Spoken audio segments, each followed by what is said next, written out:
సాగుయోగ్యమైన భూములకు రైతు భరోసా ఇవ్వాలని నిర్ణయించింది రాష్ట్ర ప్రభుత్వం.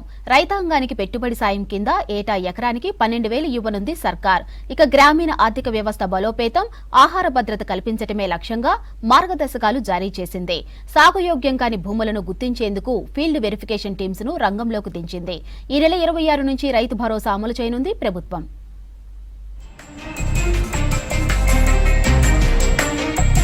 పోడు భూములకు రైతు భరోసా ఇవ్వాలని నిర్ణయించింది రాష్ట్ర సర్కార్. పంట వేసినా వెయ్యకున్నా సాగు యోగ్యమైన భూములకు రైతు భరోసా పేరుతో రైతాంగానికి పెట్టుబడి సాయం కింద ఏటా ఎకరానికి 12,000 ఇవ్వనున్నది. ఈ పథకం కోసం ప్రత్యేక మార్గదర్శకాలు జారీ చేసింది. రాష్ట్ర వ్యవసాయ శాఖ ప్రిన్సిపల్ సెక్రటరీ ఉత్తర్వులు జారీ చేశారు.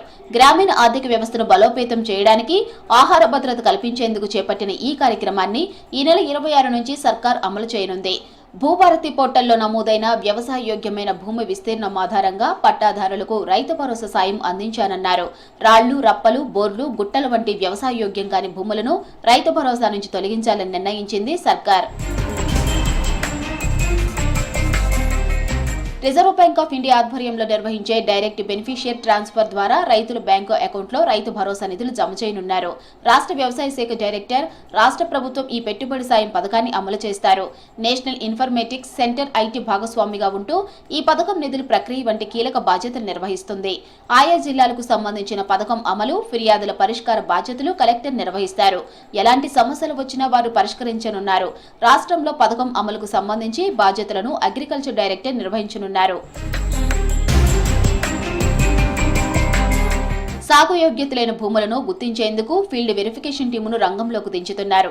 పంచాయతీరాజ్, మండల రెవెన్యూ, అగ్రికల్చర్ అధికారుల సారథ్యంలో సాగు యోగ్యంలో లేని భూముల గుర్తింపు ప్రక్రియను చేపట్టనున్నారు.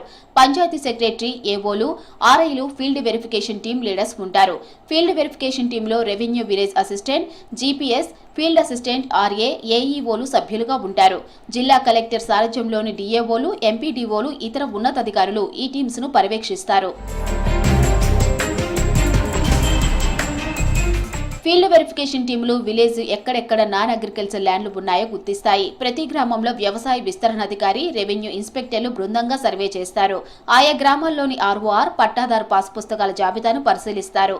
భూభారతి పోర్టల్ నుంచి జాబితా, విలేజ్ మ్యాప్, గూగుల్ మ్యాప్ల ఆధారంగా పర్యవేక్షించి వ్యవసాయ యోగ్యంగాని భూముల జాబితాను రూపొందిస్తారు.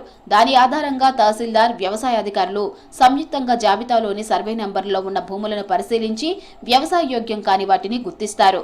ఆ భూముల జాబితాను గ్రామ సభల్లో ప్రదర్శించి, చదివి వినిపించి, చర్చించిన తరువాత ఆమోదం తీసుకుంటారు. అభ్యంతరాలు ఉంటే వాటిని పరిశీలిస్తారు. తరువాత గ్రామాల వారీగా వ్యవసాయ యోగ్యం కాని భూముల పట్టికను పోర్టల్లో సంబంధిత అధికారి నమోదు చేసి డిజిటల్ సంతకం చేస్తారు. ఈ నెల 16 నుంచి 19 వరకు ఫీల్డ్ వెరిఫికేషన్ ప్రక్రియ చేపట్టనున్నారు. 25న ఈ జాబితాలను జిల్లాల వారీగా రాష్ట్ర ప్రభుత్వానికి పంపిస్తారు. వాటి ఆధారంగా వ్యవసాయ యోగ్యం కాని భూములను తొలగిస్తారు. మిగిలిన భూముల జాబితా ఆధారంగా పట్టాదారులకు రైతు భరోసా సాయాన్ని ప్రభుత్వం జనవరి 26న విడుదల చేస్తుంది.